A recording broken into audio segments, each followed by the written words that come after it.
Ever been somewhere or in a situation, or sometimes even just sitting still, and you start to feel your hands get a little clammy, your heart rate starts to increase, and you're thinking, is this the onsets of a panic attack? Am I having an anxiety attack? Something's going on with my body where I'm not regulated or something's totally off. Well, it might not just be you being you or feeling crazy. It might not be a panic attack. It might actually be you with survival mode on. With today's world society, we have no idea sometimes how to turn off that survival mode switch. So today we're going to kind of deep dive and pause and explore who we really are when we aren't always in survival mode. Hey, what's up? It's your girl Mel G. Thank you for tuning in to this week's episode. And I really want to dive into how we are constantly in survival mode.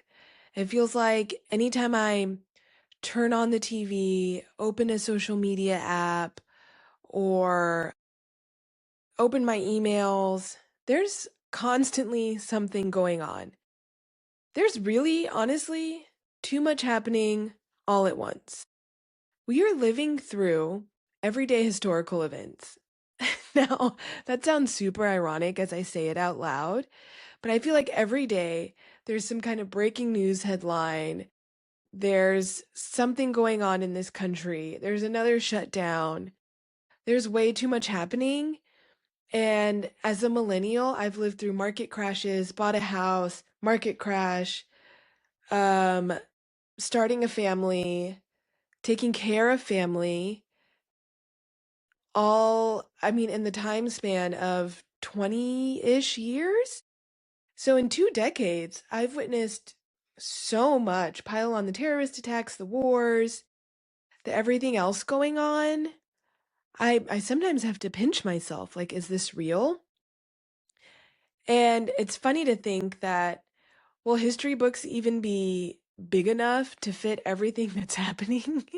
When my grandkids maybe ask me one day, hey, I don't know what I want to be called as a grandma, but hey, grandma, like, you lived through all these things? How did you live your life? Constantly on survival mode, a constant state of fight or flight. What's it going to be today? You know? And I feel like that's tough. Now, that's just news, right? That's just worldly events happening. Pile on work, pile on school, pile on parenting, piling on the caregiving that we're giving to our parents who are now getting a little bit older, and we're overstimulated, we are tired, we're exhausted, and we barely have enough time for ourselves. So, yes, we are constantly, I feel like, fighting for our life, trying to figure life out. Again, consistently in survival mode. I don't know about you, but I'm struggling with turning it off. Even leaving my driveway, it's like, is somebody going to come zooming down the street? Well, life is life, things happen, and we can only control what we can control. But really, let's be real. There's too much going on all at once. Now, I mentioned opening the apps, and honestly, TikTok has diagnosed me with vicarious traumatization. And by definition, that is the psychological, physical, and emotional impact of witnessing traumatic events via media, leading to symptoms like nightmares, fatigue, and intense anxiety. I had no idea we could have this type of trauma, that we put this type of trauma on ourselves. You open the apps and we are getting freshly fed 30-second videos of kidnappings, of police chases, of Watch What Happens Live, of paparazzi videos. Again, the news stories, the breaking news, the things we didn't even know we needed to know. Random facts. I have new phobias of bear claw spiders thanks to the internet. I don't even know if that's real or not. So, we are giving ourselves vicarious traumatization. I know I definitely have. I've never even had some of these phobias. But then, like I said, I'm like, oh my God, I'm already an arachnophobe, and I had no idea these types of spiders existed. Am I going to find a bear claw spider under my kitchen sink here in Texas? Highly doubtful. So why am I worried about it? Again, we are constantly fed trauma through apps. We live somebody else's trauma through some of these apps at 30-second intervals or sometimes longer, especially when we get caught in the doom scroll. And it can become so unhealthy. And like I said, you kind of have to pinch yourself and pause and think, is this real life or is this AI? Because scammers, artists, uh, the creative geniuses of the world, whether good or bad, have become really, really good at making fantasy a reality. And sometimes the deep fakes and the edits can really have you scratching your head. So I think it's really up to us as individuals to be like, is this serving my peace? Is this really real? Do your research. I think that's one thing I miss the most is people actually Googling, looking into an encyclopedia. Did this really happen in history? Was this real? Does this thing actually exist into the world? It's super easy to find credible sources. You just actually have to look them up. Maybe read the fine print sometimes. Maybe look for that AI generated tag. And some people put them on their content, some people don't. Again, I'm only showing you my reality, what I want you to see. Now, here on the show, you know we're all about being real. So you usually get the real, okay? But sometimes you really have to stop and think, is what I'm watching real or fake? I can't even tell you how many times my kids have come up to me in a panic and been like, Mom, this is happening. Can you believe it? They're introducing this new K-pop stuffed animal. And I'm like, oh, honey, that's not even licensed material. That's an AI generated content or AI generated ad. Here's how you can tell if it's real or not.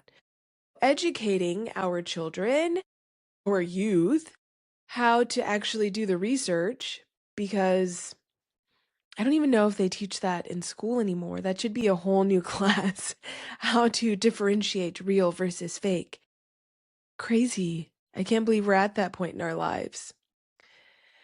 So we, add this trauma on top of ourselves. We can't figure out if things are real or fake.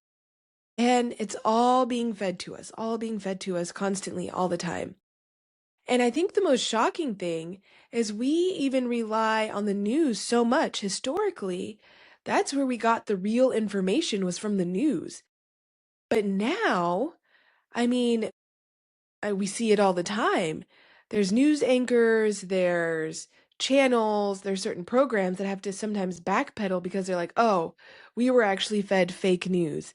And it's sad that fake news actually became a real thing when we used to depend on the news.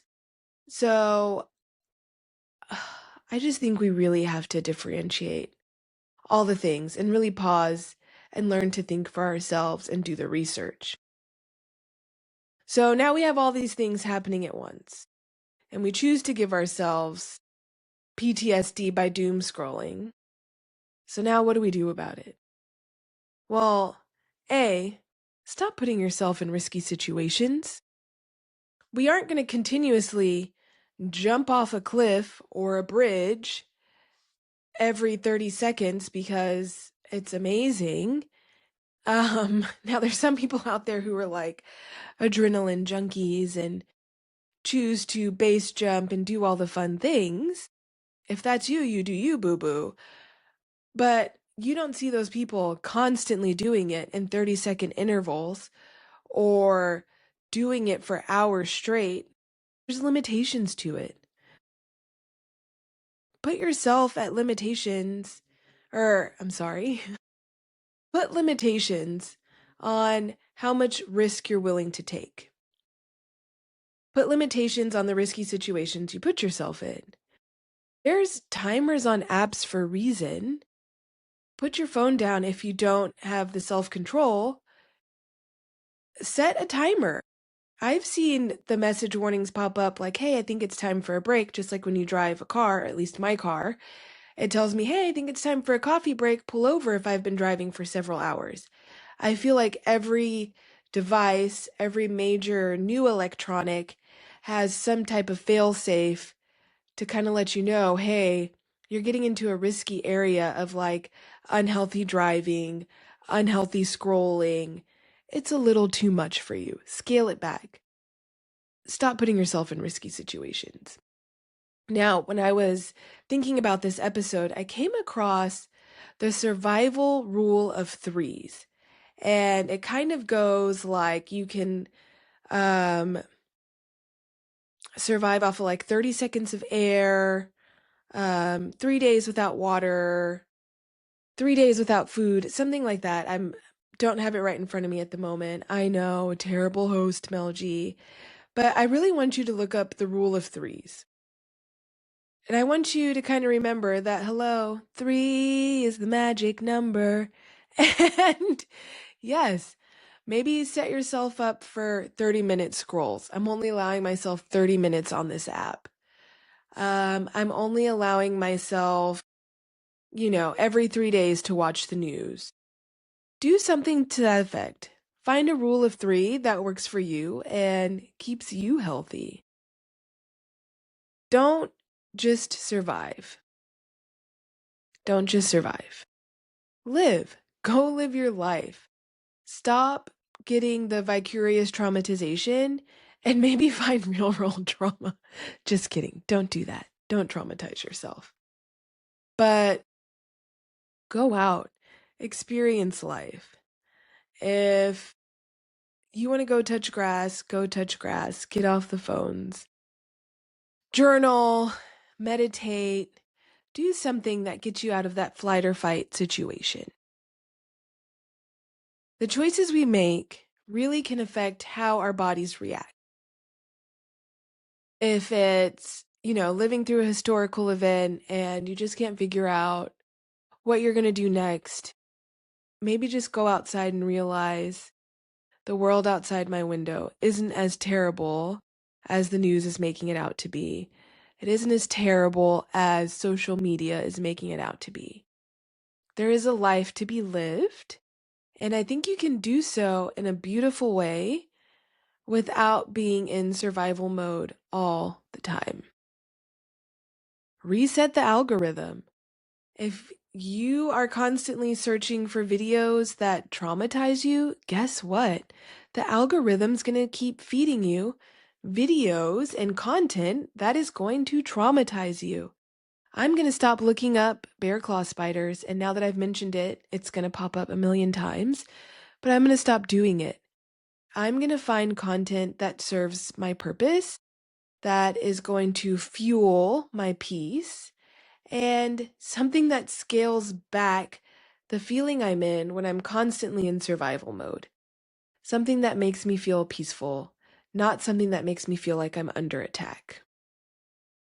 Take it back to basics. I think we're starting to see like analog lifestyles come back.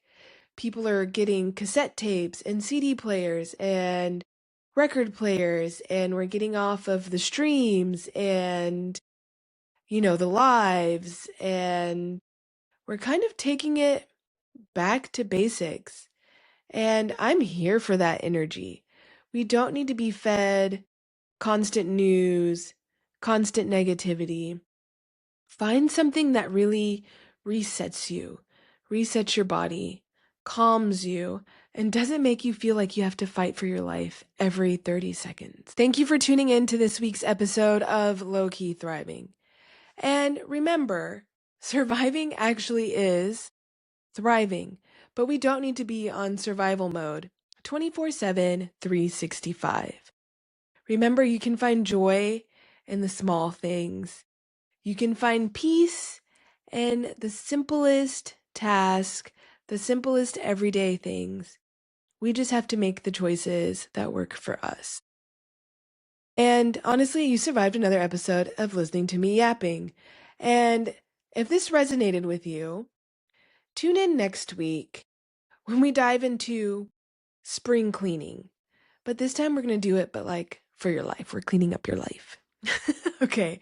Thank you again for tuning in, and I'll see you next week. Okay. Bye.